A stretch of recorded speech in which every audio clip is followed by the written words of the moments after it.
Leo, my dear son, I have your letter here. I have read it 5 times. Each time, my heart breaks a little, and then, strangely, fills with a profound sense of pride. Your words are a therapist's nightmare, and a mother's most difficult, and perhaps most important test. You have laid your soul bare on these pages, confessing to the aimlessness, the wasted potential, the lazy philosophies you have allowed to derail your life. You have looked at your older sister, at the disciplined, respected police officer she has become through the crucible of the academy, and you have seen a reflection of the man you are failing to be, and so, you have asked me for a fire of your own. You have asked me, your mother, a therapist who has built a career on positive reinforcement and gentle guidance, to implement a regime of old-fashioned, domestic discipline. You have asked for rules, for a uniform, for the paddle, and for the cane. You have asked me to become the very thing my professional training has taught me to avoid, a strict, unyielding, physical disciplinarian. My first instinct was to refuse,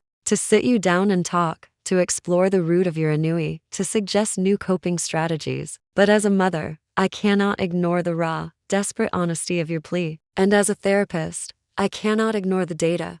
Your sister thrived under a system of harsh consequences and rigid structure. You have seen that it works, and you are brave enough to ask for it for yourself, even though it frightens you. You have not asked for a discussion. You have asked for a solution. You have asked for a contract. So, after a long, difficult conversation with your father, I have made a decision. I will honor your request. I will suspend my modern therapeutic beliefs and embrace the role you have asked me to play. I will become the firm, guiding hand you need, but we will do this my way. This will not be a regression into archaic punishment. This will be a structured, therapeutic intervention, a contract between you and me, with clear goals and clear consequences. Let us be clear on the goal: to instill in you the internal discipline necessary to return to university in the fall and succeed. To achieve this, we will implement the framework you have suggested. First, your appearance. You see your sister's police uniform as a symbol of her purpose. You are correct. A uniform is a powerful psychological tool. Therefore,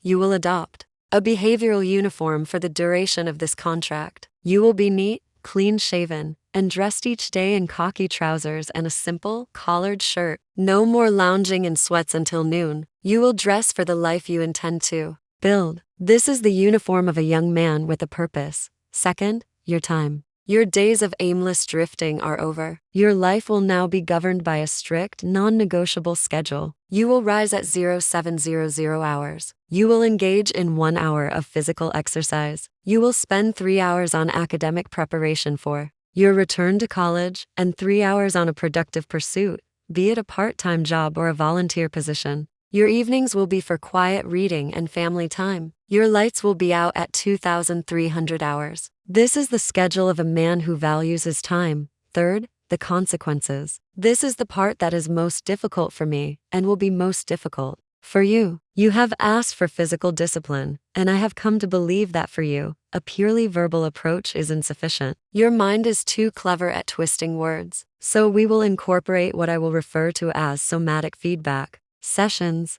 These are not acts of anger. They are therapeutic tools designed to create a sharp, unforgettable sensory input to interrupt negative behavioral patterns. For minor infractions, neglected chores, a disrespectful tone, you will be brought to this office. You will be instructed to bend over the arm of that sofa, and you will receive a firm paddling. She opens a sleek, modern desk drawer and places a simple, flat wooden paddle on the desk. The sound is a clean, definitive thwack. This is not a tool of rage. It is a tool of focus. Its purpose is to connect your physical body to the consequences of your choices in a way that mere words cannot. For more serious infractions, a direct lie, a deliberate act of defiance, skipping a scheduled activity, we will employ a more intense intervention. You have asked for the cane. She opens another drawer and retrieves a thin, flexible rattan cane, placing it beside the paddle. The cane, as I am sure you have researched, is a tool of precision. Its lesson is sharp, and it lingers. It will be reserved for breaches of the core principles of this contract, namely, honesty and commitment. It will be administered to your bare backside to ensure the lesson is fully absorbed. This is not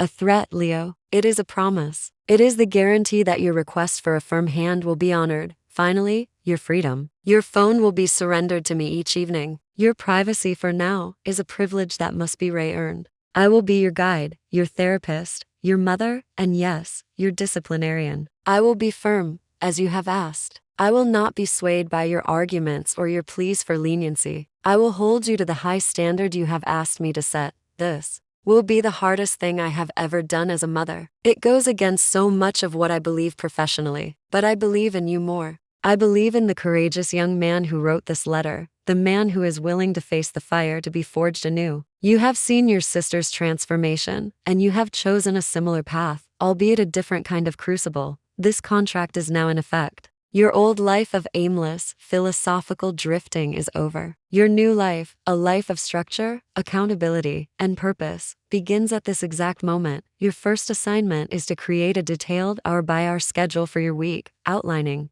your study topics, your job-seeking activities, and your chore responsibilities. It is due on my desk in 1 hour. If it is late or incomplete, we will proceed immediately to our first somatic feedback session. The choice, as it always is yours. I suggest you choose wisely. You may enter, Leo. Leo enters. He is holding a piece of paper, the schedule, but his head is bowed in a mixture of defiance and shame. He places it on her desk without a word. You are 10 minutes late, she says this as a therapist making an observation, not as an angry mother. She picks up the schedule and glances at it, and this is incomplete. You have listed job search for 3 hours, but you have not detailed the specific companies you will be contacting or the networking events you will be attending. This is not the work of a man committed to a contract. This is the work of a boy testing a boundary. Very well. The boundary will now be reinforced. She stands up and picks up the wooden paddle from her desk. As I explained, a failure to meet the terms of our contract will result in a somatic feedback session.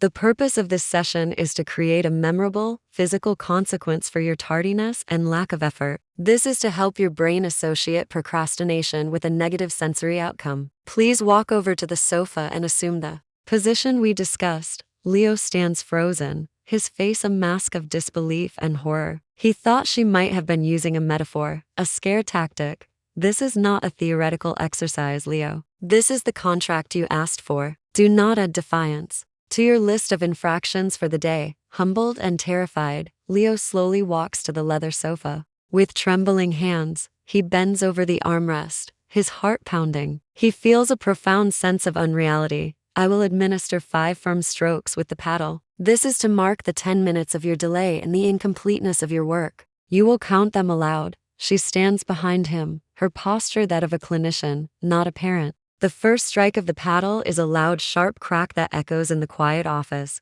Crack. 1. Leo gasps, his body jerking with the shocking, stinging pain. Crack. 2. He chokes out, the pain blooming across his backside. After the 5 strikes, she places the paddle back on her desk. You may stand. Now, you will return to your room, and you will complete the schedule as instructed. You have 30 minutes. The story then transitions into a narrative summary of the following weeks. That first paddling was a brutal awakening for Leo. The sting faded, but the humiliation of it, the cold, clinical way his therapist mother had delivered the consequence, shattered his philosophical detachment. The rules were real. The consequences were real. His life became a rigid, structured routine. He followed the schedule. He wore the behavioral uniform. He spent his days applying for jobs and studying the subjects he had abandoned. His mother would check in each evening, reviewing his progress. Her feedback was always calm, precise, and emotionally detached. She was his therapist, his guide, and the ever-present threat of another somatic feedback session kept him on the straight and narrow. His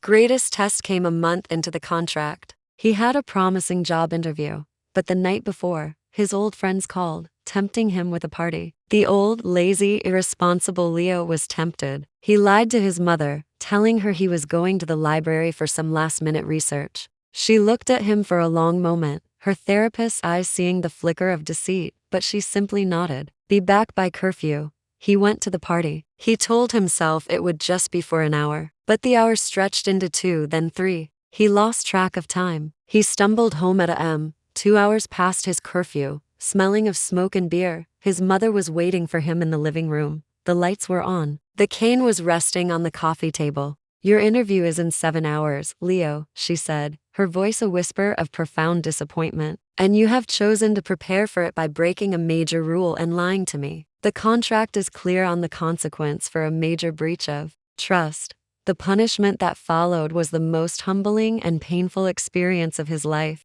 She was no longer a therapist administering feedback. She was a mother, her heart broken, delivering a hard, necessary lesson about the poison of deceit. The sharp, whistling sting of the cane was a fire that burned away the last remnants of his old self. He went to the interview the next day, his body aching, his pride in tatters. But his mind was strangely clear. He was no longer the boy who thought he could talk his way through life. He was a young man who understood the immense weight of his own choices, and he aced the interview. The months passed. The punishments became less frequent as Leo's own internal discipline began to take hold. He got the job. He re-enrolled in his university courses. He was not just following the schedule. He was owning it. On his last day under the contract, he stood once more in his mother's office. He was no longer the lazy, drifting boy who had written that desperate letter. He was a man, focused, disciplined, and full of a quiet, hard-won confidence. The contract is fulfilled, Leo, his mother said, a rare, warm, maternal smile returning to her face. I am incredibly proud of you.